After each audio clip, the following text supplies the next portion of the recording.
बोलो जयकारा बोल मेरे श्री गुरु महाराज की जय। श्री नंगली निवासी भगवान की जय। श्री परमहंस दयाल जी महाराज की जय। श्री नंगल विहालन भगवान की जय। श्री परम गुरु भगवान की जय। जय सच्चिदानंद जी। श्री सच्चिदानंद प्रकाश अर्थात श्री अद्वैतानंद साहित्य प्रथम पुष्प जीवन चरित्र। इस पाठ को प्रारंभ करने के पूर्व यह दास श्री परमहंस दयाल जी महाराज के चरण कमलों में दंडवत प्रणाम करता है। बोलो जयकारा बोल मेरे श्री गुरु महाराज की जय। मंगलाचरण या कुदेन्दु तुषार हार धवला या शुभ्र वस्त्रावृता या वीणा वरदंड मंडित करा या श्वेत पद्मासना या ब्रह्मा चित शंकरा प्रभृति देव्यै सदा वंदिता सामान्य पातु सरस्वतीं भगवती निशेष जाड्यापहां शुक्लां ब्रह्म विचार सार पर माधवं जगत व्यापिनीं वीणा पुस्तक धारिणीं भेदां जाड्यात्करापहां हस्ते स्फटिक मालिकां चाददिति पद्मासने संस्थितां वन्दे तां परमेश्वरी भगवतीं बुद्धिं प्रदां शारदां। हरि ओम गजाननं भूतगणाधिसेवितं कपितजम्बूफलचारुभक्षणं उमासुतं शोकविनाशकारकं नमामि विघ्नेश्वरपादपङ्कजं। वन्दे देवुमापतिं सुरगुरुं वन्दे जगत्कारणं वन्दे पन्नगभूषणं मृगधरं वन्दे पशूनां पतिं वन्दे सूर्यशशाङ्कवहिर्नयनं वन्दे मुकुन्दप्रियं वन्दे भक्तजनाश्रयं च वरदं वन्दे शिवशङ्करं। कर्पूरगौरं करुणावतारं संसारसारं भुजगेन्द्रहारं सदा वसन्तं हृदयारविन्दे भवं भवानी सहितं नमामि। ओम गुरु ब्रह्मा गुरु विष्णु गुरुदेवो महेश्वरा गुरु साक्षात् परब्रह्म तस्मै श्री गुरुवे नमः। ओम त्वमेव माता च पिता त्वमेव बन्धु च सखा त्वमेव विद्या द्रविणं त्वमेव सर्वं मम देवा। बोलो जयकारा मेरे श्री गुरु महाराज की जय। श्री सच्चिदानंद प्रकाश अर्थात श्री अद्वैतानंद साहित्य प्रथम पुष्प जीवन चरित्र। बोलो जयकारा बोल मेरे श्री गुरु महाराज की जय। भजन।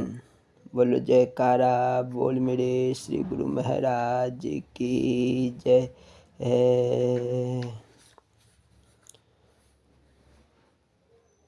गुरुदेव धरा पर दुखियों के दुख दूर भगाने आए हैं। गुरुदेव धरा पर दुखियों के दुख दूर भगाने आए हैं। हम पतितों को पावन करके भव मुक्ति दिलाने आए हैं। हम पतितों को पावन करके भव मुक्ति दिलाने आए हैं। अज्ञान हृदय नादान है हम दुष्कर्मों के आगार है हम मूढ़ों को ज्ञानामृत का पैपान कराने आए हैं। गुरुदेव धरा पर दुखियों के दुख दूर भगाने आए हैं। यह जग असार कुछ सार नहीं है, कोई किसी का यार नहीं। इस दुनिया की झूठी ममता गुरुदेव छुड़ाने आए हैं। गुरुदेव धरा पर दुखियों के दुख दूर भगाने आए हैं। मन पापों के बस भरम रहे, अग रजनी में नित भटक रहे। ले परम ज्ञान की महाज्योति गुरुदेव दिखाने आए हैं। गुरुदेव धरा पर दुखियों के दुख दूर भगाने आए हैं। माया में निज पथ भूल गए, तृष्णा में परे हम सूर हुए। हम अंधों को सन्मार्ग पर गुरुदेव चलाने आए हैं। गुरुदेव धरा पर दुखियों के दुख दूर भगाने आए हैं। है परम ज्ञान आगार प्रभु मेरे जीवन के आधार प्रभु। हम गिरे हुए को भवनद से सरकार उठाने आए हैं। गुरुदेव धरा पर दुखियों के दुख दूर भगाने आए हैं। भव सागर में हम डूब रहे, विषयों के मद में खो रहे। अब बाह पकड़ करुणा कर निज धाम पठाने आए हैं। गुरुदेव धरा पर दुखियों के दुख दूर भगाने आए हैं। हम पतितों को पावन करके भव मुक्ति दिलाने आए हैं। बोलो जयकारा बोल मेरे श्री गुरु महाराज की जय। श्री सच्चिदानंद प्रकाश अर्थात श्री अद्वैतानंद साहित्य प्रथम पुष्प जीवन चरित्र। बोलो जयकारा बोल मेरे श्री गुरु महाराज की जय। परमहंस जी को हमने भी रुकने को कहा। बोलो जयकारा बोल मेरे श्री गुरु महाराज की जय। एक रोज इरशाद हुआ कि हम एक गांव में ठहरे हुए थे कि वहाँ एक परमहंस महात्मा भी आए। गांव वालों ने उनकी बड़ी सेवा टहल की। कई दिन परमहंस जी महाराज ने निवास करके आखिर चलने की ठान दी। गांव वालों ने बहुत कुछ ठहरने के लिए प्रार्थना करी मगर नामंजूर किया। वे सब लोग हमारे पास आए और कहा, अगर आप परमहंस महाराज से ठहरने को कहें तो वह ठहर जाए। पहले तो हमने उनसे कहा कि वह महात्मा है और उन्होंने जाने का निर्णय कर लिया है, किस तरह से ठहरने को कहूँ। आखिर उनकी मिन्नत समाजत से मजबूर होकर हमने परमहंस जी महाराज से अर्ज किया कि उन लोगों का बड़ा प्रेम और ख्याल है, अगर आप 1-2 रोज निवास फरमावे तो उनको बहुत फ़ायदा पहुँचेगा। यह सुनकर बोले कि आपके कहने को हम कैसे टाल सकते हैं, ज़रूर ठहरेंगे, मगर यह बताइए कि आपने महात्मा होकर हमको एक रोज़ ठहरने के वास्ते किस तरह से कहा। हमने कह दिया कि उन कुल आदमियों ने बड़े प्रेम और भक्ति भाव से कहा था, इसीलिए मैं मजबूर हुआ कि आपसे ठहरने को कहूँ और इसमें उनका फ़ायदा भी हो गया। यह सुनकर आप हंसे और फरमाया कि उन लोगों को हमसे क्या फ़ायदा हो सकता है, बल्कि उनसे हमको ही कुछ फ़ायदा पहुंच सकता है, क्योंकि वे बड़े निश्चय वाले हैं। देखिए, यह दरख्त लगाते हैं और निश्चय रखते हैं कि हम उसका फल खाएंगे, मकान बनाते हैं और उसमें रहने का पक्का ख्याल होता है। हम हैं कि हर तरह से और हर पहलू से जानते हैं कि सांस जो बाहर गया उसके अंदर आने की कोई पूरी उम्मीद नहीं, मगर फिर भी एक दो रोज़ ठहरने का इकरार है। दम दर पस गनीमत अस्त। अब निश्चय उन लोगों का ज़्यादा हुआ या हमारा, हम अपने विश्वास में उन लोगों से भी कम और तुच्छ हैं। बोलो जयकारा बोल मेरे श्री गुरु महाराज की जय। श्री श्री गुरु महाराज जी साभार श्री अद्वैत स्वरूप विवेक दयाल प्रकाश एवं श्री स्वरूप दर्शन पाठ अमृत प्रवचन सत्संग उपदेश मन का स्वरूप। बोलो जयकारा बोल मेरे श्री गुरु महाराज की जय। इस पाठ को प्रारंभ करने के पूर्व यह दास श्री नंगली निवासी भगवान के चरण कमलों में दंडवत प्रणाम करता है। बोलो जयकारा बोल मेरे श्री गुरु महाराज की जय। भजन।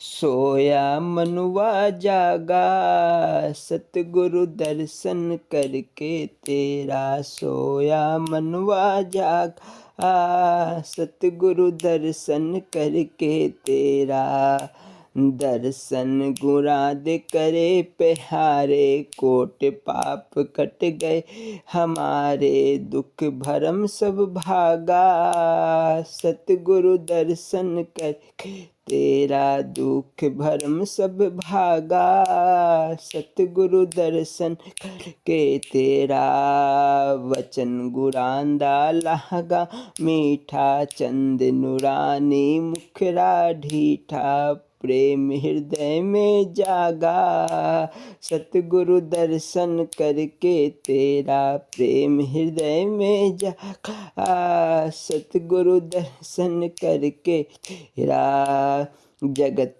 उद्धारण दर्शन तुम्हारा, जगत उद्धारण दर्शन तुम्हारा, ध्यान घट हुआ उजियारा मिट गया काला दागा सतगुरु दर्शन करके तेरा, मिट गया काला दागा सतगुरु दर्शन करके तेरा, दासन दास शरण है तेरी, बख्शो प्रीति चरणन केरी, हो जाए चरण अनुरागा सतगुरु दर्शन करके तेरा, हो जाए चरण अनुरागा सतगुरु दर्शन करके तेरा, सोया मनुआ जागा सतगुरु दर्शन करके तेरा, सोया मनुआ जागा सतगुरु दर्शन करके तेरा। बोलो जयकारा बोल मेरे श्री गुरु महाराज की जय। श्री श्री गुरु महाराज जी श्री सतगुरु मिलन।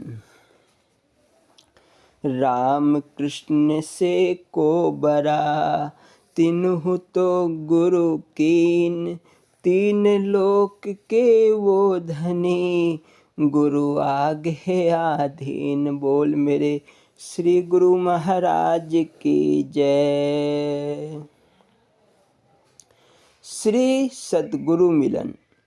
भाव बिल्कुल स्पष्ट है कि भगवान श्री विष्णु का अवतार होते हुए भी भगवान श्री रामचंद्र जी एवं भगवान श्री कृष्ण जी महाराज ने भी यदि शरीर रूप में स्वयं को इस वसुंधरा पर प्रकट किया तो उन्हें शरीर की समस्त क्रियाओं को लोक मर्यादा निमित्त दर्शाना ही पड़ा।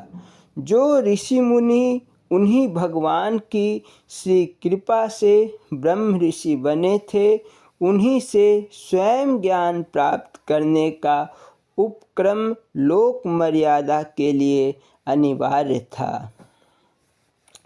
सुखदेव जी महर्षि वेद व्यास जी के पुत्र थे। कठिन तप और तितिक्षा के बाद वे तपस्वी हो गए थे, किंतु जब वैकुंठ लोक में अपने तपोबल के प्रताप से ही पहुंच गए तो भगवान श्री विष्णु जी ने उनसे कहा, मैं मानता हूँ कि घोर तप करके तुम सर्वोच्च पद पर आसीन होने योग्य हो, किंतु गुरु विहीन हो, निगुरे हो, इसीलिए किसी भी योग्य नहीं हो। तुम्हें अपने तप का अभिमान है, जाओ पहले गुरु धारण करो। इस प्रकार गुरु को अपनाए बिना योग्य से योग्य व्यक्ति भी अयोग्य ही रहता है, और जिस किसी ने भी मानव रूप में जन्म ले लिया उसे गुरु धारण करना पड़ा। जो गुरु शिष्य परंपरा युग युगांतर से चली आ रही है, उसी परंपरा का अनुकरण आपने भी किया। जैसा कि पहले ही वर्णन किया जा चुका है, दीवान भगवान दास जी के पूर्ण श्रद्धा पूर्वक अनुरोध करने पर सन 1904 ईस्वी में प्रतिपल स्मरणीय परिव्राजकाचार्य श्री परमहंस दयाल जी महाराज जयपुर से चलकर टेरी की धरती को धन्य करने पधारे। कुछ ही दिनों में टेरी का भाग्योदय परिलक्षित होने लगा। यहाँ प्रतिदिन श्री दादा गुरुदेव जी का अमृतमय प्रवचन होने लगा। टल बुलंद, कोहाट, बन्नू, पेशावर, लक्की मरवत, जट्टा, लाची, डेरा इस्माइल खां आदि आस पड़ोस के शहरों से भी जिज्ञासु टेरी में आने लगे। उनके लिए तो श्री परमहंस दयाल जी महाराज साक्षात भगीरथ थे, जो सत्संग गंगा को अपनी जटाओं में समेटे उन्हीं के घर द्वार तक ले आए थे। आप जी उस समय आयु के 18वें वर्ष को पार कर चुके थे। आपके कानों में भी श्री श्री परमहंस दयाल जी महाराज के शुभागमन तथा सत्संग प्रवाह के समाचार पढ़ते रहे, किंतु आप तब भी हरि से लिब लगाए मस्त बैठे रहे। कुछ प्रेमी जो श्री दादा गुरुदेव जी के सत्संग से अत्यंत प्रभावित हो चुके थे, आपके पास आए और कहने लगे, बेलीराम जी, आप भी तो भगवान के परम भक्त हैं, हर समय उसी के ध्यान में डूबे रहते हैं। शहर में जो संत पधारे हैं वह बहुत पहुँचे हुए हैं, आप उनसे मिलकर अवश्य प्रसन्न होंगे। आपने सहज भाव से फरमा दिया, इच्छा तो बहुत है कि उनके दर्शन करें, लेकिन उनकी मौज द्वारा ही उन तक पहुँच पाएंगे। जिस नीच स्वरूप की तलाश में श्री परमहंस दयाल जी महाराज का टेरी आगमन हुआ, वह घड़ी समीप आ गई।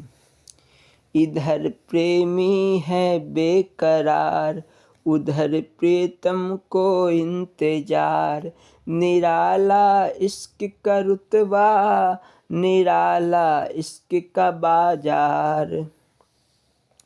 इसी बीच आपके मन में श्री परमहंस दयाल जी से भेंट करने की लालसा प्रबल हो गई और कुछ ही दिनों के पश्चात आप श्री परमहंस दयाल जी के परम पावन चिर प्रतीक्षित दर्शन करने के लिए उपस्थित हो गए। आपको अपने सम्मुख पाकर श्री परमहंस दयाल जी का हृदय आनंदित हो गया। ऐसा ही पावन आनंद आपके हृदय में भी हिलोरे ले रहा था। श्री परमहंस दयाल जी महाराज के श्री चरणाविंद में दंडवत प्रणाम कर आप ज्यों ही उठे तो श्री परमहंस दयाल जी महाराज ने भाव विभोर होकर कहा, आ गए भैया। तब आपने अपलक नेत्रों से महाप्रभु के मुखमंडल को निहारते हुए नतमस्तक होकर नम्रतापूर्वक कहा, जी हुजूर। श्री परमहंस दयाल जी ने तनिक मुस्कुराकर फरमाया, अच्छा किया जो आप आ गए, वरना हमें खुद ही जाकर आपको लाना पड़ता।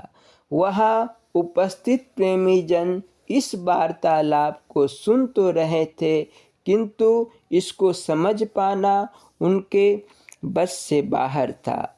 यह मिलन दो साधारण मनुष्यों का मिलन न था, अपितु दो महान आत्माओं का परम कल्याणकारी मिलन था। दो युग पुरुषों की भेंट थी। बस फिर क्या था, दिल से दिल का सौदा हो गया।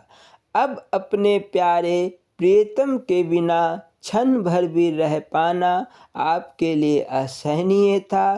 तत्पश्चात आप नियमित रूप से श्री चरणों में उपस्थित होने लगे और एक दूसरे के पूरक बन गए। फिर श्री परमहंस दयाल जी से आपने शास्त्रीय मर्यादा अनुसार गुरु दीक्षा ग्रहण की। परमार्थ पथ के उन्नायक हृदय सम्राट श्री परमहंस दयाल जी ने प्रेम के दैदीप्यमान भास्कर को पाकर हार्दिक स्नेह प्रकट किया। जिस प्रकार अतिशी शीशे पर सूर्य की किरणें पड़ने से उसमें भी सूर्य की ऊर्जा समाहित हो जाती है, उसी प्रकार श्री परमहंस दयाल जी रूपी सूर्य की समस्त ऊर्जा आपके भीतर समाहित हो गई। इस प्रकार आध्यात्मिक जगत के अधिष्ठाता श्री परमहंस दयाल जी महाराज का धरा पर अवतरित होने का परम उद्देश्य आज पूर्ण हो गया।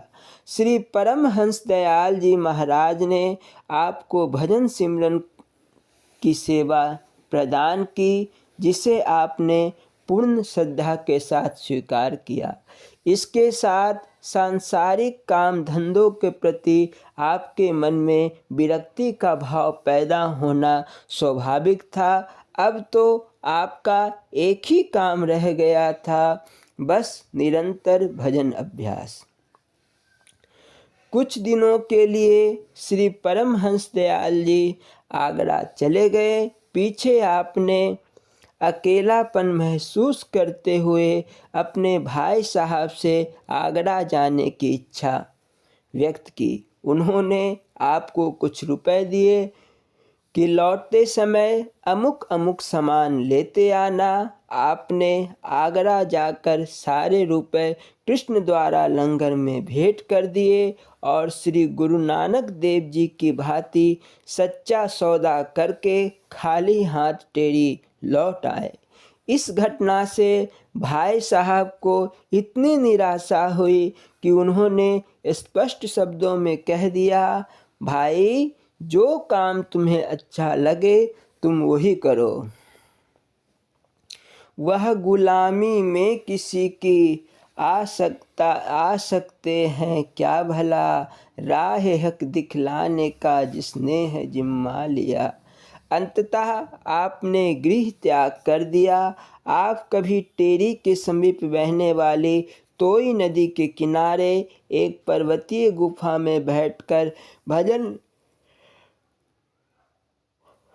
अभ्यास करते तो कभी टेरी में ही सेठ ताराचंद जी की धर्मशाला में सिमरन की सेवा पूरी करते।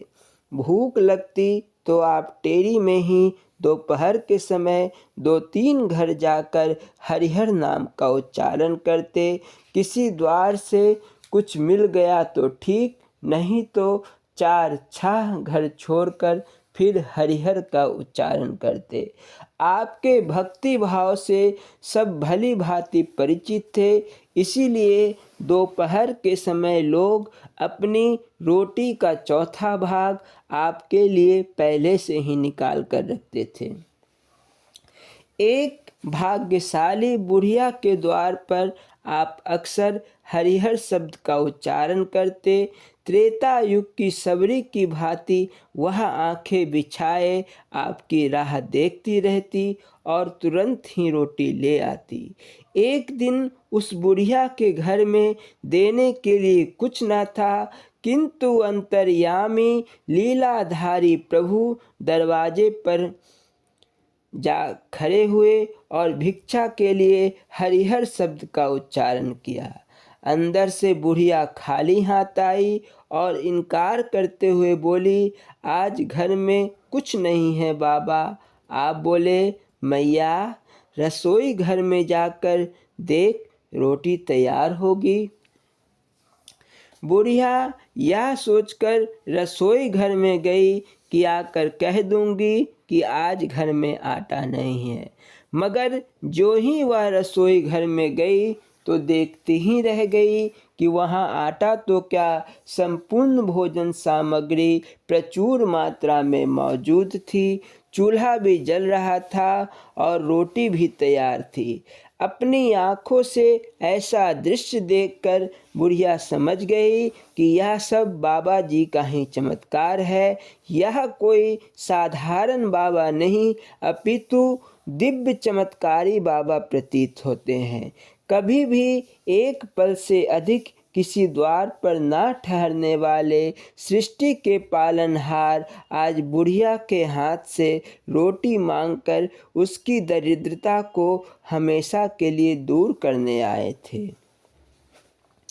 एक बार किसी सज्जन ने आपको रोटी के साथ सब्जी भी देने की इच्छा व्यक्त की तो आपने यह कहकर मना कर दिया, गुरु आज्ञा केवल रोटी लेने के लिए है। आपके मुख से ऐसा सुनकर वह सज्जन द्रवित हो उठे। सोचने लगे, ऐसा शिष्य धन्य है जो मन वचन कर्म से गुरु के प्रति समर्पित है, और ऐसे सतगुरु भी धन्य है जिन्होंने ऐसा परम शिष्य पाया।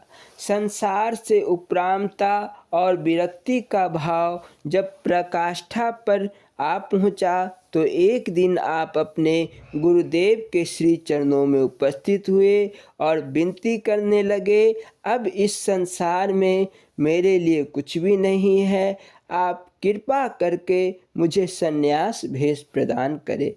श्री परमहंस दयाल जी ने भी इसी प्रतीक्षा में थे कि कब आपके भीतर वैराग्य का भाव चरम सीमा पर पहुँचे और स्वयं साधु भेष की याचना करे।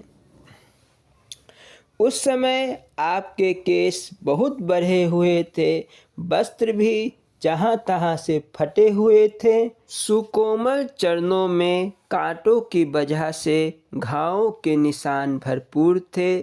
पिछले 3 वर्षों से किए गए घोर तप के फलस्वरूप आपके मुखमंडल पर एक खुमारी सी छाई हुई थी। श्री परमहंस दयाल जी की पवित्र गोद में आकर आपने अपना सिर रख दिया। अध्यात्म विभूति श्री परमहंस दयाल जी अत्यंत स्नेह भाव से आपका सिर सहलाने लगे। कौन जाने उस आनंददायी स्पर्श से श्री सतगुरुदेव जी ने आपको क्या क्या कृपा में प्रसाद प्रदान किया। एक बार श्री परमहंस दयाल जी भक्त अमीर चंद जी के घर अपनी फकीरी मौज में बैठे हुए थे, तब आपने मणिजरित एक हार श्री परमहंस दयाल जी के गले में पहनाया तो उन्होंने बड़े लाड से फरमाया, देख मेरे भोले, इस हार की मणियों से जितनी चमक, जितना तेज, जितनी किरणें प्रकाशित हो रही है, वे सब सीधी आपके ऊपर पड़ रही है। हमारा आशीर्वाद है कि इसी प्रकार संपूर्ण विश्व में, मृत्यु लोक तो क्या, ब्रह्मांड में भी आपकी जय जयकार होगी। इस प्रकार सन 1907 को श्री परमहंस दयाल जी महाराज ने पूर्ण रीति अनुसार आपको साधु भेष प्रदान किया और आपका शुभ नाम स्वामी स्वरूपानंद जी रखा। आपके संन्यास भेष धारण करने से कलयुग के जन साधारण में आध्यात्मिक क्रांति लाने वाले युग का शुभारंभ हुआ। बोलो जयकारा बोल मेरे श्री गुरु महाराज की जय। श्री स्वरूप दर्शन पाठ, सत्संग उपदेश, मन का स्वरूप। बोलो जयकारा बोल मेरे श्री गुरु महाराज की जय। महाप्रभु दाता दीन दयाल जी के परम उपासक और अनन्य प्रेमी श्री स्वामी रामानंद जी सत्यार्थी जब पहली बार सतगुरु दर्शन करने के लिए चौकोरी आश्रम आए थे तो उनके मन में कुछ शंकाएं थी। उन्होंने 7 प्रश्न एक कागज पर लिखकर अपनी जेब में रखे थे। उनके मन में यह संकल्प था, यदि मेरे बिना पूछे ही मुझे इन प्रश्नों के उत्तर मिल गए तभी मैं हुजूर को पूर्ण सतगुरु मानूंगा। श्री इष्ट देव भगवान ने उन प्रश्नों के उत्तर बिना पूछे ही सत्संग में दे दिए। अब उसी परम कल्याणकारी सत्संग का वर्णन शुरू हुआ है। इसे श्रवण कर सच्चा आनंद प्राप्त कीजिए। बोलो जयकारा बोल मेरे श्री गुरु महाराज की जय। मन का स्वरूप। श्री महाराज जी बोले, गुरुमुखों और प्रेमियों, इस समय गृहस्थी लोग तो जा चुके हैं और सब संत महात्मा इस दरबार में बैठे हैं, इसलिए आप लोगों को साधु संतों के योग्य सत्संग सुनाया जाता है। ध्यान देकर सुनो। किसी जिज्ञासु का यह पहला प्रश्न है कि यह मन बड़ा चंचल है, प्रमादी है, इसका स्वरूप क्या है? इसका विरोध करना कठिन है। यद्यपि शास्त्रकारों तथा संत महात्माओं ने निरोध के लिए अनेक उपाय बतलाए और उनके पढ़ने, सुनने और समझने की चेष्टा भी की है तथा इस निरोध का कुछ न कुछ प्रयत्न भी किया है, परंतु फिर भी मन स्थिर नहीं होता। इसके निरोध करने का कोई सुगम उपाय बतलाया जाए। सो भाई, यह एक प्रश्न है जो प्रत्येक जिज्ञासु में सर्वप्रथम उठता अर्थात उत्पन्न होता है, और है भी ठीक, क्योंकि संसार का कोई कार्य पूर्णतः सिद्ध नहीं होता जब तक उसमें मन की एकाग्रता ना हो। यह मन एक आधारशिला है, तो भला मन की एकाग्रता के बिना मालिक की भक्ति कैसे सफल हो सकती है? यदि वाणी द्वारा धर्म पुस्तकों, रामायण, भगवत गीता आदि का पाठ करते चले जाए, परंतु इंद्रियों द्वारा भगवान की पूजा प्रतिष्ठा करते चले जाए और मन भीतर ही भीतर विषय वासनाओं की ओर दौड़ता रहे, तो वह भक्ति सच्ची भक्ति नहीं। मालिक की भक्ति तो सच्चे मन से, सच्चे लगन से और सच्चे प्रेम से करनी चाहिए। मन की तारे मालिक के आसन को हिला देती है और यह एक दिल ही है जिसमें अपने प्रभु को बस जिसने अपने प्रभु को बस में कर लिया है, ऐसे ही प्रेमी भगवान की आत्मा है।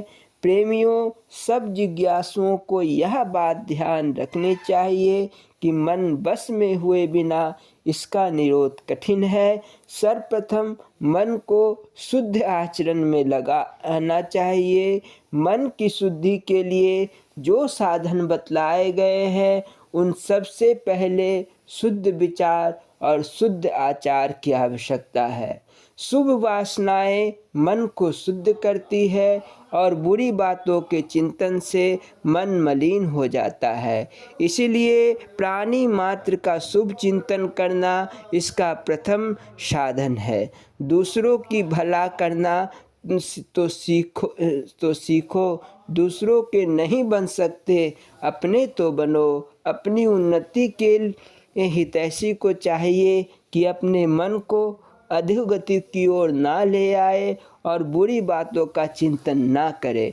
साधु संतों के लिए एक बात यह है, प्राणी मात्र में हित में मगन रह होकर अभिमान रहित और स्वर्ग का त्याग करके निष्काम भाव से सबकी आत्मा को सुख पहुंचाना और प्रेम भाव से रहने की आदत डालना, सबकी आत्मा को अपने जैसा ही समझना अंतःकरण की शुद्धि का उत्तम उपाय है। इसी का दूसरा अंग है मालिक की भक्ति। नाम और गुणों का सिमरन, सार्वजनिक प्रेम और मालिक की भक्ति से पाप का नाश होगा। मन शुद्ध तथा स्वाधीन हो जाएगा। इसके उपरांत मन का एकाग्र और निरोध हो जाना तो बहुत ही सरल है। इस प्रकार शुद्ध तथा स्वाधीन हुआ मन परम आनंद प्राप्ति के योग्य हो जाता है। सर्वप्रथम यह समझ लेने की आवश्यकता है कि मन का स्वरूप क्या है। सो भाई, संतों ने तो संकल्प को ही इसका स्वरूप कहा है। अंतःकरण चतुष्ट मन, बुद्धि, चित्त तथा अहंकार का अंग है। इसका स्वभाव चंचल है। मनुष्य चाहे किसी भी अवस्था में हो, सोते जागते, चलते फिरते, खाते पीते, यह मन अपने काम में लगा रहता है। यह बहुत अच्छा सैनिक है। प्रत्येक समय कर्म करते रहना इसका स्वाभाविक धर्म है। यह केवल कार्य करना जानता है। इसे यह ज्ञान नहीं कि यह कार्य अच्छा है या बुरा। या तो कुछ बुद्धि जाने या सर्वज्ञ आत्मा, परंतु इसका कर्तव्य तो कर्म करना है। यदि अंतःकरण को शुद्ध बना लिया जाएगा तो यह भी अच्छे कर्म करने लग जाएगा। नहीं तो मलिन अंतःकरण में तो यह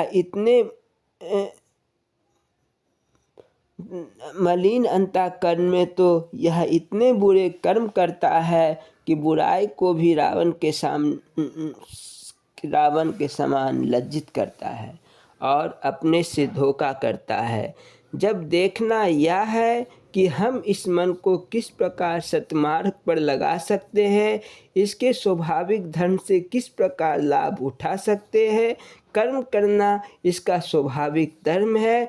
जिस प्रकार इंद्रियां मन की आज्ञा मानती हुई कर्म करने को तत्पर रहती है, अर्थात इंद्रियों पर मन का शासन है। इसी प्रकार मन को बुद्धि के शासन में रखना चाहिए और इससे भी शासन में रखना चाहिए। और इसमें भी निर्मल और स्वच्छ अवस्था इसकी यह है कि इसकी आत्मा के अधिकार में रखा जाए। तब यह मन पिंड देश में कार्य करने के बजाय ब्रह्मांड देश में काम करने लगेगा। पिंड देश मन की बजाय ब्रह्मांडी मन कहलाएगा। यदि मन पिंड देश में ही शुद्ध और निर्मल हुआ तो फिर ब्रह्मांड में जाना तो दूर, उल्टा अधोगति को प्राप्त होगी। मन को निर्मल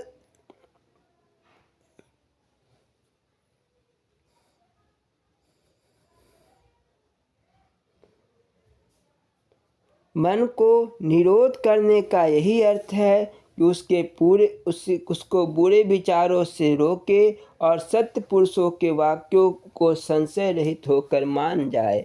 इसी में इसका कल्याण है। वे ही ढंग संत महात्माओं ने इसके निरोध करने के लिए बताए हैं। पहला अभ्यास, दूसरा वैराग्य। अनेक योनियों में भ्रमण करने से शारीरिक विषय भोग संबंधी विचार इसमें पक्के हो गए हैं और इस प्रभाव से विषय भोग संबंधी बातें सोचना और उनकी प्राप्ति करना एक व्यसन बन गया है। यह प्रत्येक समय अपने विषय भोग को ही सींचता है और अपनी आयु भर चल रहा है। अब इसका निरोध करना है, प्राणा व्यसन इससे छुड़ाना है। इस व्यसन के अनुसार तो वह 84 में चक्कर काटता फिरेगा। केवल शारीरिक भोगों के अतिरिक्त इसकी दृष्टि कहीं और टिकती नहीं। परंतु संत महात्मा जन इस भूले मन को सद्मार्ग पर ले जाने का उपदेश करते हैं और इसकी 84 के चक्कर से छुड़ाकर मोक्ष मार्ग पर लगाते हैं। इसे उपदेश देते हैं कि हे मन, तू कई योनियों में विषय वासनाओं की ओर दौड़ता रहा है और उन सुखों से तुझे अंत में क्या लाभ हुआ। अब तो अपनी अज्ञान निद्रा से जाग, विषयों से उपराम हो अर्थात वैराग्य को धारण कर। यह सुख स्वल्प सुख है, इनका अंत दुखदायी है। तुम मार्ग भूल जा रहे हो, सत्य मार्ग पर आओ और इस विधि से तुमको अपने घर निज धाम ले चले, जहाँ तुम्हें परम शांति मिलेगी। शांति तो तुम्हें अपने घर में ही मिलती है और कहीं नहीं मिलती। अब तुम्हें भगवत कृपा से मनुष्य जन्म मिला है, यही मोक्ष का द्वार है और सब योनियाँ भोग योनियाँ देवता की योनि क्यों ना हो।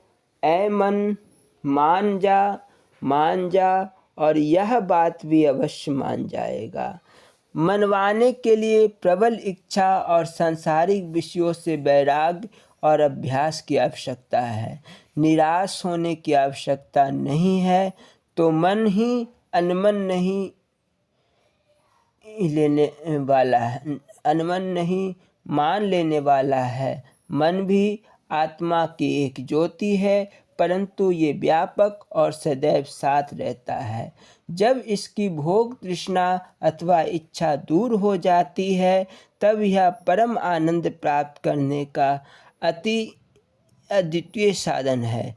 इसीलिए महापुरुषों का वाक्य है कि इसे विषयों की आसक्ति से हटाकर मोक्ष प्राप्ति में लगाने का प्रयत्न कीजिए और सांसारिक भोगों से वैराग्य। यही वैराग्य और अभ्यास मन को निरोध करने के लिए ही है। अभ्यास में मन की हार की तुम्हें एक सुंदर गाथा सुनाता हूँ। एक धनी व्यक्ति संसारी पदार्थों से संपन्न था। उसके कई परिवार का व्यापार था, नौकर चाकर थे, परंतु वह प्रत्येक समय वह संसारिक के माया में प्रवृत्त रहता था। एक बार किसी संत महात्मा से उसकी भेंट हुई। महात्मा ने कहा, तुम माया से संपन्न हो, भगवान की कुछ भक्ति भी किया करो ताकि तुम्हारा जन्म सफल हो।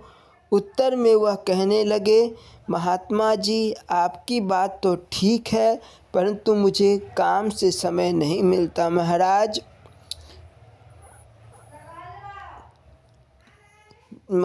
जी, कोई ऐसा नौकर चाहिए जो सब काम करे और थकने का नाम ना ले, तभी मैं भजन कर सकता हूँ। महात्मा जी ने हाँ कह दिया। दूसरे दिन एक भूत नौकर के रूप में उस सेठ के पास आया और कहने लगा, मैं नौकरी करूँगा और यह सब कार्य उसकी यह सब कार्य जो दूसरे यह सब कार्य करूँगा, परंतु मेरी एक शर्त है कि जब आप काम ना दोगे तो मैं आपको खा जाऊँगा, वेतन कुछ नहीं लूँगा। सेठ ने उसकी शर्त मान ली। सेठ जी ने भूत को अपने घर पर रख लिया और उसने एक ही दिन में सारा कार्य संपन्न कर लिया। तब सेठ जी की चिंता हुई और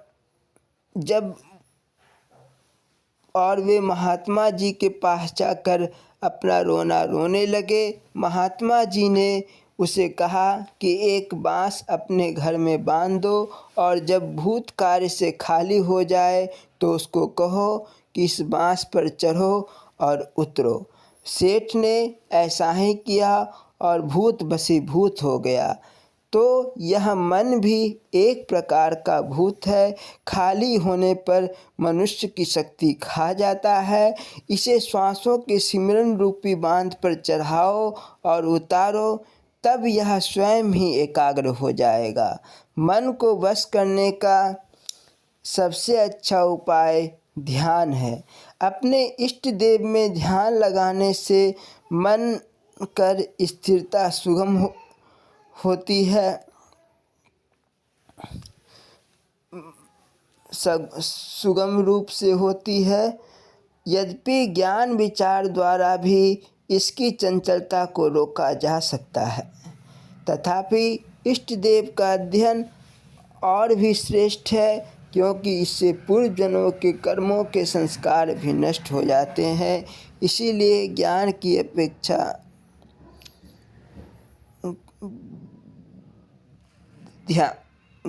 अपेक्षा ध्यान श्रेष्ठ है।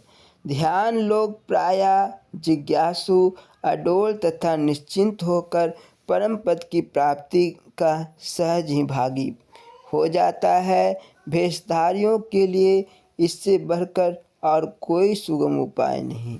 बोलो जयकारा बोल मेरे श्री गुरु महाराज की जय।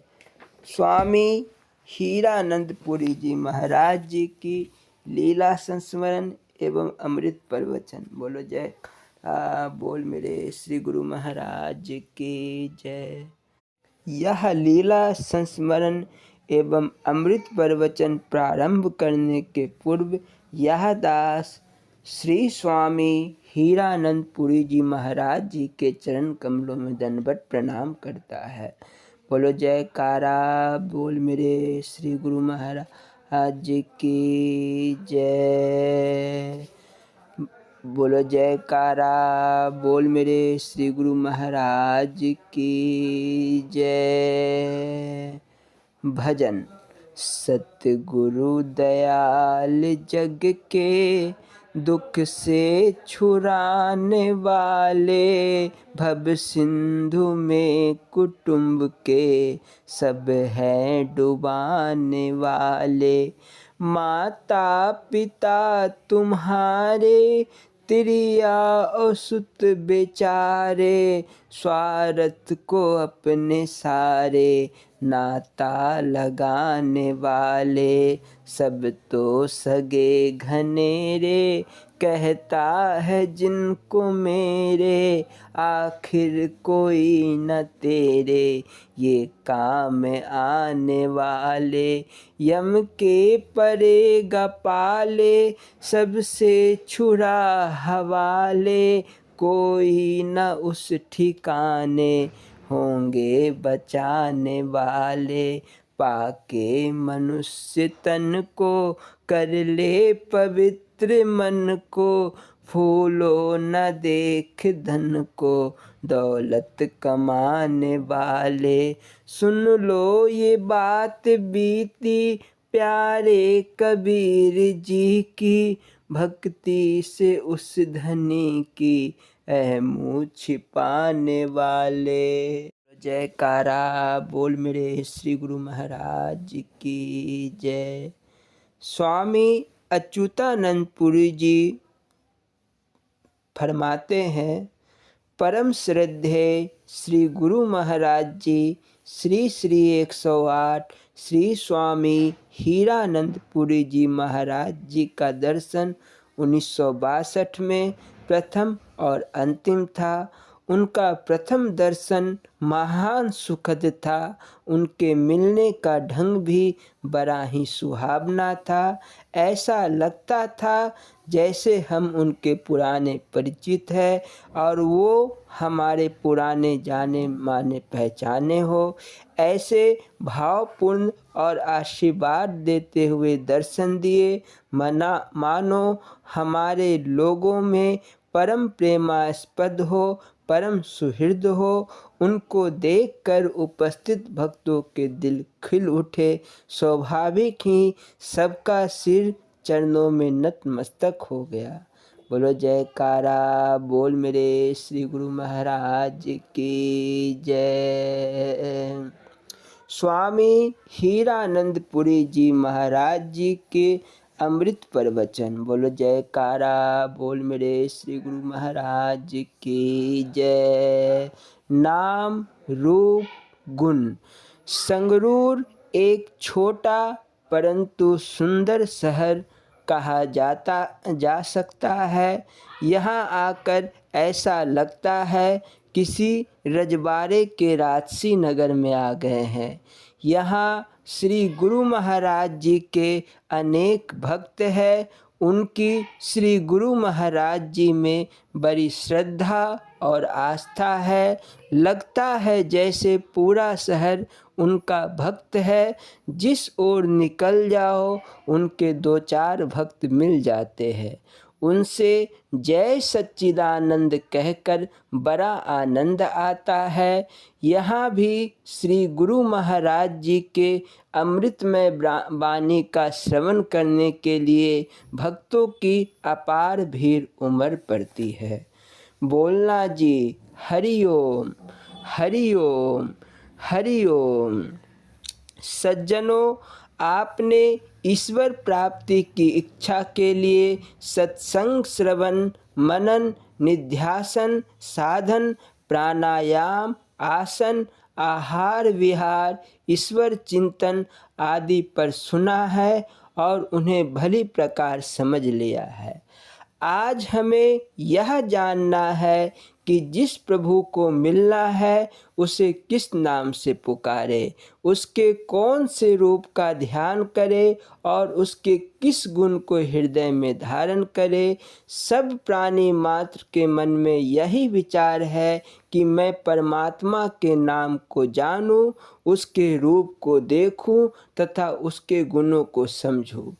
अल्प बुद्धि और अल्प ज्ञान वाला जीव इन बातों को समझने में असमर्थ है। कमज़ोर बुद्धि के कारण इतना ही कह देते हैं, परमात्मा का कोई रूप नहीं, उसके गुण अनंत है।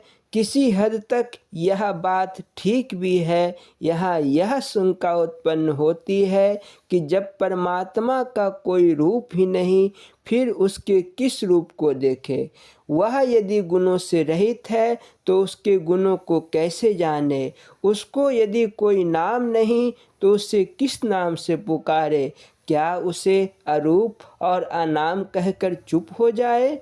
इन बातों को समझने के लिए अथवा इन शंकाओं की निवृत्ति के लिए इन 3 शब्दों नाम, रूप और गुण के भावार्थ को भली प्रकार समझे। जब तक इन शब्दों का भावार्थ भली प्रकार से जान नहीं लिया जाएगा, तब तक जिज्ञासु को ईश्वरीय साधना में सफलता प्राप्त नहीं हो सकती। जिन योगियों, मुनिजनों अथवा संत महात्माओं ने उसे देखा अथवा उसे पाया है, उन्होंने अनेक ग्रंथों द्वारा उसके नाम, रूप और गुण का वर्णन किया है। महात्मा ने बताया है कि उन्होंने उस परम पिता के स्वरूप को देखा है। यदि योगेश्वर, तपेश्वर, मुनेश्वर उसके स्वरूप का दर्शन ना पाते तो उसके रूप का वर्णन ही कैसे कर सकते थे। इसीलिए इतना कहना पड़ता है कि वह बेनाम होते हुए भी नाम वाला है, उसका रूप ना होते हुए भी वह रूपवान है और निर्गुण होते हुए भी सर्वगुण संपन्न है। नाम, रूप और गुण, इन तीनों का आपस में संबंध है।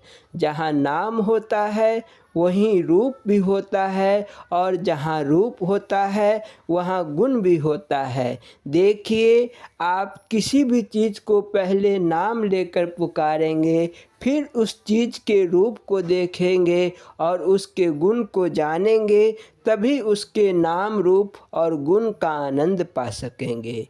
एक ही चीज़ में नाम, रूप और गुण तीनों वस्तुएं हैं। वस्तु से नाम दूर नहीं, नाम से रूप दूर नहीं और रूप से गुण दूर नहीं है। नाम बड़ी गहन वस्तु है, इसे भली प्रकार समझने की कोशिश करो। संतों ने कहा है, रग रग बोले राम जी, रोम रोम रंकार, सहजे ही धुन होते है, सोई सुमिरन सार।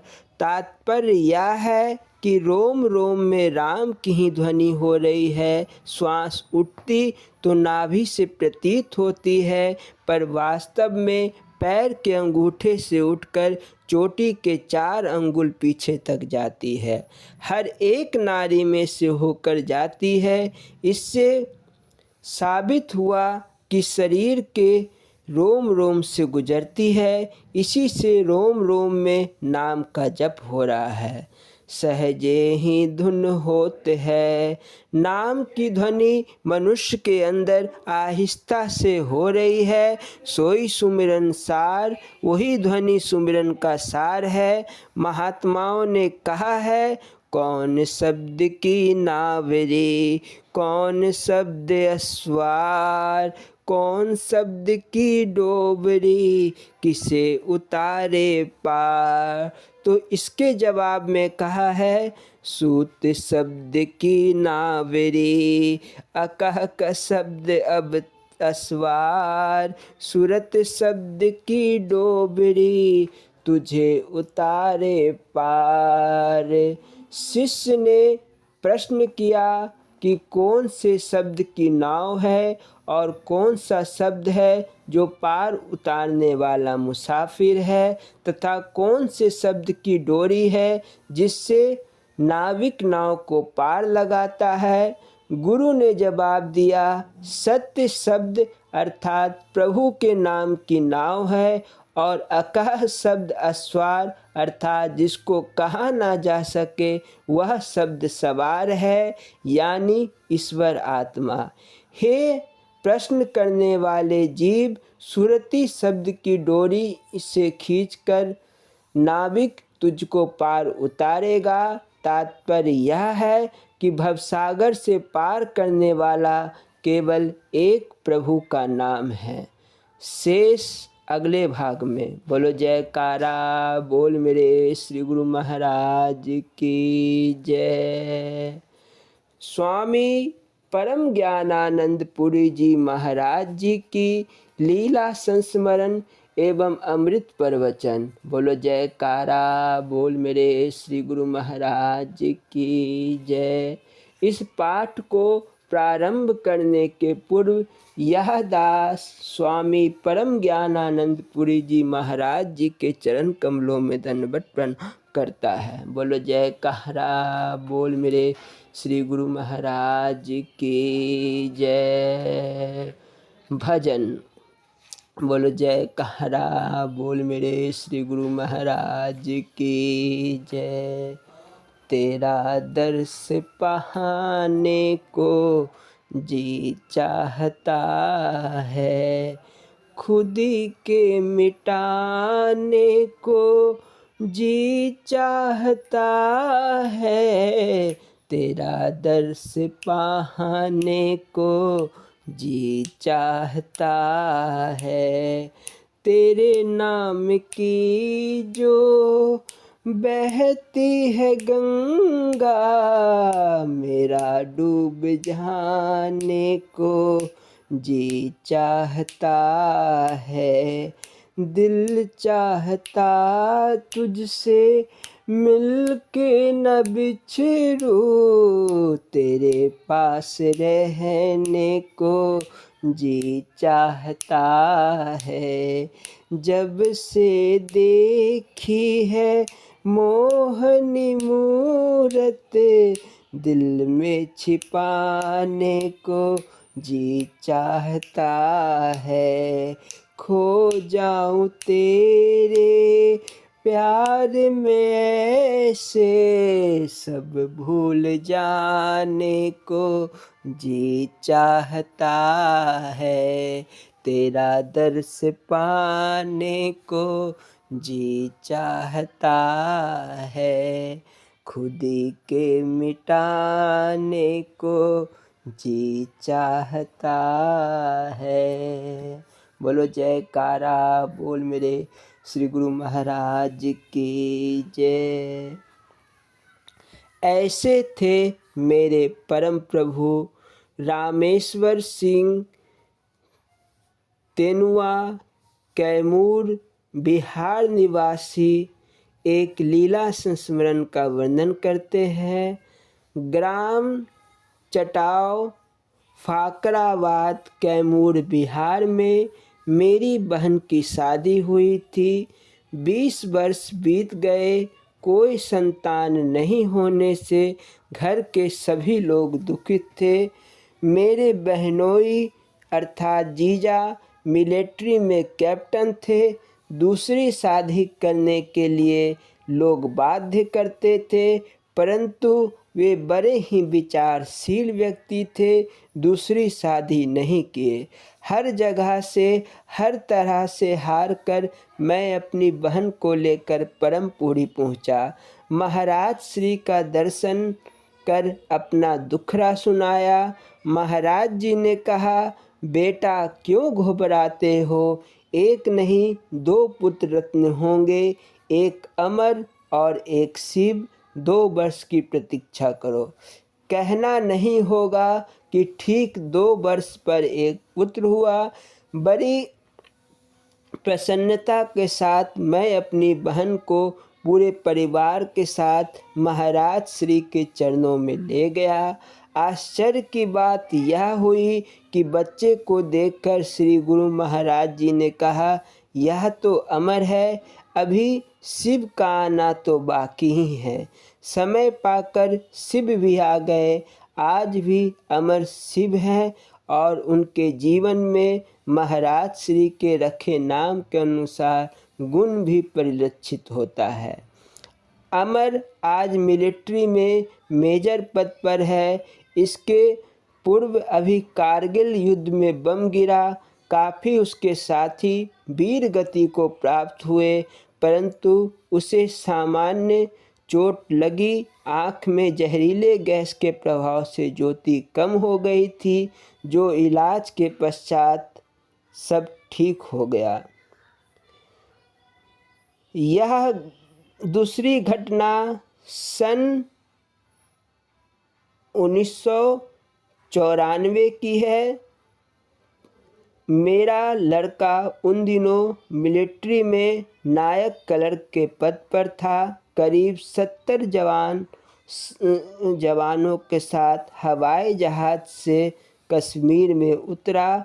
बस से सभी जा रहे थे।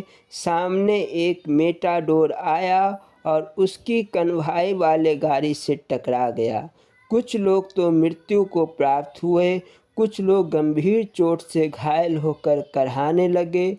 उसकी आंखें भी बंद हो गई थी। जब वह कराह सुना तो आंखें खोल कर देखा तो कुछ मुर्दे और कुछ घायल पड़े पड़े कराह रहे थे। उसके भी कपड़ों पर खून के धब्बे पड़े थे। वह अपनी पीठ पर श्री गुरु महाराज जी का फोटो रखा था। होश आने पर जब अपने पीठ को खोलकर देखा तो गुरु महाराज जी का फोटो चूर चूर हो गया था। वह उसे देखकर रोने लगा। हाय, आज श्री गुरु महाराज जी ने मुझ पर आने वाली विपदा को अपने ऊपर ले लिया। अच्छा होता मुझ पर ही आपदा आती, गुरु महाराज पर ना आती। ऐसी सोच सोचकर वह घंटों रोता रहा। अपने गुरु महाराज के इस करुणा दया पर बलिहार होता रहा। बोलो जयकारा बोल हे श्री गुरु महाराज की जय। स्वामी परम ज्ञानानंद पुरी जी महाराज जी के अमृत प्रवचन। बोलो जयकारा बोल मेरे श्री गुरु महाराज की जय। इस प्रवचन को प्रारंभ करने के पूर्व यह दास स्वामी परम ज्ञानानंद पुरी जी महाराज जी के चरण कमलों में दंडवत प्रणाम करता है। बोलो जयकारा बोल मेरे श्री गुरु महाराज की जय। कादिया पंजाब में दिनांक 8/12/1976 को दिया गया प्रवचन। बोलो जयकारा बोल मेरे श्री गुरु महाराज की जय। आत्म कल्याण की जिज्ञासा को लेकर आए हुए प्रेमियों, बोलना हरिओम हरिओम हरिओम। अमीर खुसरो हजरत निजामुद्दीन औलिया का शिष्य था। उसकी अनन्य निष्ठा और प्रेम पर उसके पीर को भी नाज था। वे कहते थे कि दुनिया से विदा होने के पश्चात ईश्वर जब मुझसे पूछेगा कि दुनिया से क्या लाया, तो कह दूंगा खुसरो का दिल लाया। खुसरो का दिल अपने गुरु पर इतना कुर्बान था। कहते हैं कोई आदमी पीर साहब का जूता लेकर अपने घर जा रहा था। रात में वह जिस धर्मशाला में ठहरा था उसी में अमीर खुसरो भी ठहरा था। इसका ऐसा प्रभाव कि खुसरो को पता चल गया कि उसके प्रियतम के शरीर की इस्तेमाल की कोई चीज़ वहाँ मौजूद है। पूछते पूछते उसे वह आदमी मिला। कहा इस चरणदासी अर्थात जूते को मुझे दे दो। इसकी कीमत तो यह क्षुद्र बंदा अपने कई जन्म गवाकर भी नहीं अदा कर सकता।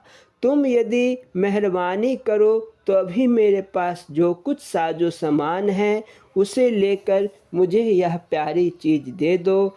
आशिक ने अपने पीर की चरणदासी लाखों का सामान देकर ले ली। कितना अनन्य भाव था उसका अपने पीर पर। पीर साहब जब शरीर छोड़ने लगे तो फरमाया कि खुसरो को हमारी कब्र पर मत आने देना। ऐसा नहीं कि वह आह भर दे तो हमें कब्र से बाहर आना पड़े। उसे दर्शन देने के लिए बतलाओ। तो कैसा प्रेमी था खुसरो। एक हम भी हैं जो प्रेम तो नहीं दुकानदारी करते हैं भगवान के साथ। भगवान को 10 दिन तक जल चढ़ाया और बर 900 मांग लिए। यदि मनचाही नहीं पूरी हुई तो भगवान को गालियां भी बकने लगे। तुम भगवान से निष्काम प्रेम करो, उनसे उन्हीं को मांगो। वह प्रभु तुमसे और किसी चीज़ की अपेक्षा नहीं करता। उसे तो बस तुम्हारा निश्चय भाव प्रेम चाहिए। वैसा प्रेम जिसमें कोई छिपाव दुराव ना हो, कोई स्वार्थ ना हो। दैन्य भाव उस मालिक को बहुत पसंद है। वह गरीब निवाज है। तुम्हारी विनयशीलता पर रीझ कर वह तुम पर अपना राज प्रकट कर सकता है। वह साधन नहीं कृपा साध्य है। साधन भजन तुम कितना कर पाओगे। सारे दिन लगे रहोगे तब कहीं 1000 माला जप सकोगे। यहाँ ऐसे ऐसे भी लोग हुए जिन्होंने समग्र पृथ्वी को 4 अंगुल करके नापा और प्रत्येक 4 अंगुल की दूरी पर खड़े होकर इबादत की, नमाज अदा की। क्या तुम भी वैसी तपस्या कर पाओगे? नहीं करोगे। इसलिए तुम्हारे लिए सबसे सरल रास्ता भक्ति प्रेम का है। अपने हृदय का तार उस प्रभु के प्रेम द्वारा जोड़ लो। तुमने तो अपने दिल में दुनिया को भर रखा है, तुम में दुनियावी इच्छाएं खचाखच भरी है। अब वहाँ भगवान का प्यार कैसे जन्मे। प्रेम के रास्ते में एक आशिक होता है, दूसरा मासूक। दिलबर का मतलब होता है दिल का मालिक। अब दिलबर ऐसा हो जो तुम्हारा दिल ले ले मगर अपना तुम्हें ना दे। जो ऐसा होगा वही तो तुम्हारे दिल का मालिक बन सकता है। अगर तुम अपना दिल उसे दो और वह भी अपना दिल तुम्हें दे दे तो तुम्हारा दिलबर वह हुआ और उसके तुम। फिर तो दोनों एक दूसरे के आशिक हो गए। मासूक तो कोई नहीं बना। मासूक तो वह भगवान ही हो सकता है। इसीलिए भगवान को अपना दिलबर बनाओ। उसके अतिरिक्त दुनिया के दूसरे सभी प्रेम संबंधों में खतरा है, बंधन है, क्योंकि यहाँ दोनों एक दूसरे के दिलबर बन जाते हैं। इश्क अव्वल मासूक पैदा बेसबद। वह इश्क पहले मासूक में पैदा होता है। पहले समा जलती है तब परवाना उस पर फना होता है। गुरु ही पहले आकर चेले को पकड़ता है, तब बहुत बाद में चेला प्रेमी बनता है। पहले तो लोग 900 तर्क करते हैं, कहते हैं जो मासूक में गुण और दोष देखने लगे वह प्रेमी क्या बनेगा। प्रेमी दो तरह के होते हैं, सूरत परस्त और सीरत परस्त। एक वे हैं जो प्रीतम का रूप लावण्य देखकर उन पर मुग्ध होते हैं। उनका प्रेम सतही होता है, ऊपर ऊपर की चीज़ों पर आश्रित होता है, वह खराब भी हो सकता है। दूसरे वे प्रेमी हैं जिन्होंने देखा और प्रेमी हो गए। उनका स्वाभाविक प्रेम हो जाता है, उन्हें जरा जरा सी बात पर शंका नहीं होती। उनका प्रेम गहरा होता है, जैसे चातक का प्रेम स्वाति बूंद से, भौरे का प्रेम कमल से, पतंग का प्रेम दीपक की लौ से। परवाना यह नहीं देखता कि समा उसे जला देगी, वह तो सिर्फ फना होना जानता है। प्रेम में हिसाब किताब नहीं होता। मैंने तुम्हारे लिए इतना किया तो तुम मेरे लिए करना। यह प्रेम नहीं है, दुकानदारी है। प्रेमी तो अपना कुछ बनाना ही नहीं चाहता, उसे तो प्रियतम पर सिर्फ मिट जाना आता है। नारद ने गोपियों से जाकर कह दिया कि कृष्ण के सिर में दर्द है। महाराज ने तुम्हारे चरणों की धूल मांगी है, जिसके लगाने से उनका सिर दर्द ठीक हो सकता है। यदि तुम में से कोई दे सको तो दो। गोपियों ने जैसे ही दर्द की बात सुनी कि झट पांव आगे कर दिए। नारद ने डराया, क्या गजब करती हो, अपने पाँव की धूल भगवान की सिर पर लगने दोगी, रौरव नरक भोगना पड़ेगा। गोपियों ने कहा, ले जाओ जल्द, महाराज का दर्द दूर करो, हमारे नरक की परवाह ना करो, हम नरक जाएंगे। तो ऐसा होता है प्रेम। भरत जी राम को वन से मना लेने के लिए चले। लोगों ने समझाया मगर उन्होंने कहा, यह हरगिज नहीं हो सकता कि मैं राज्य करूं और हमारे प्रभु वन में कष्ट झेले। अगर मैं राज सिंहासन पर बैठूंगा तो मेरे पाप से धरा रसातल को चली जाएगी। जब किसी का कहा ना माना तब वशिष्ठ जी सामने आए। कहा, भरत, यदि तुम एक उपाय मान जाओ तो पिता की आज्ञा भी पूरी हो जाए और राम राज्य करने भी आ जाए। अगर उसके बदले तुम 14 वर्ष का वनवास पूरा कर लो तो मैं राम को अयोध्या वापस लाने के लिए राजी कर लूँगा। भरत तपाक से बोले, महाराज, आप 14 साल कहते हैं, मैं आजीवन काननवास को करने को तैयार हूँ। यदि मेरे प्रभु अयोध्या आ जाएं तो कानन करहु जन्म भर वासु। वशिष्ठ जी जैसे ब्रह्म ज्ञानी का दिमाग चक्कर खा गया भरत का प्रेम देखकर। भरत इतना बड़ा प्रेमी है फिर भी उसमें दीनता कितनी है। कहता है जो करनी समुझ है प्रभु मोरी, नहीं निस्तार कलप सतकोरी। अरे जब वैसे प्रेमी के साथ भी कर्मों का न्याय होगा तो हमारी क्या बात है। भगवान का निस्तार करना भी होगा तो कर्मों का हिसाब छोड़कर ही करना होगा। पुराने कर्मों की तो बात ही अलग है, अभी तो वे धरे के धरे ही हैं, इधर 1000 नए जमा होते जा रहे हैं। अतः हमारा उद्धार कर्मों का हिसाब लगाकर नहीं हो सकता। इसीलिए अपने समस्त कर्म फलों को भी इष्ट को अर्पित कर दो। उनके प्रेम मोहब्बत में कर्मों का लेखा जोखा ही जलाकर खाक कर दो। धर्मराज अब क्या करे जब फाटियो सगली लेखा। हम नाभा पंजाब में थे, किसी सेठ ने एक आदमी को 40-50 हज़ार रुपये कर्ज दिए थे। वह अपना वही खाता ले आया और हिसाब करने लगा। इतना मूल, इतना सूद। उसी घर का दूसरा व्यक्ति कुछ रुपए हाथ में लिए हुए था। कहता था गल सुन, थोड़ा सा सूद छोड़ दे, यहाँ तो मूल से ज़्यादा शुद्ध ही हो गया। यह बात करने के लिए सेठ जी को घर के अंदर ले गया। दूसरे ने कागज पत्तर इकट्ठा किया और उसमें आग लगा दी। बूढ़ा अभी सूद छोड़ने न छोड़ने को ही कह रहा था कि वही खाता जलकर खाक हो गया। जलाने वाला स्कूटर पर बैठा और चलता बना। जब सेठ बाहर निकला तो देखा खाता वही जला हुआ है, अब हिसाब काहे का। तो इस तरह प्रेमियों के कर्मों का हिसाब नहीं होता। प्रेम में हिसाब करने वाले हिसाब ही करते रह जाते हैं। ऐ मौलवी खामोश हो, मत तूल कलामी कर, लिखने में कब आता है इसरार मोहब्बत का।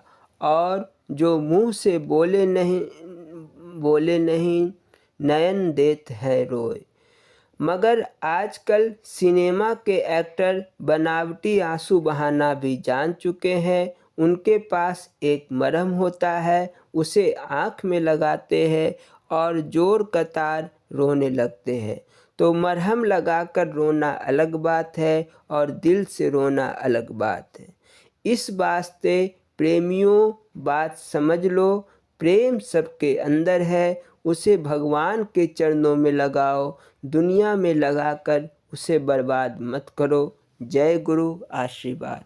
बोलो जयकारा बोल मेरे श्री गुरु महाराज की जय। श्री नंगली निवासी भगवान की जय। श्री परमहंस दयाल जी महाराज की जय। श्री नंगल विहालन भगवान की जय।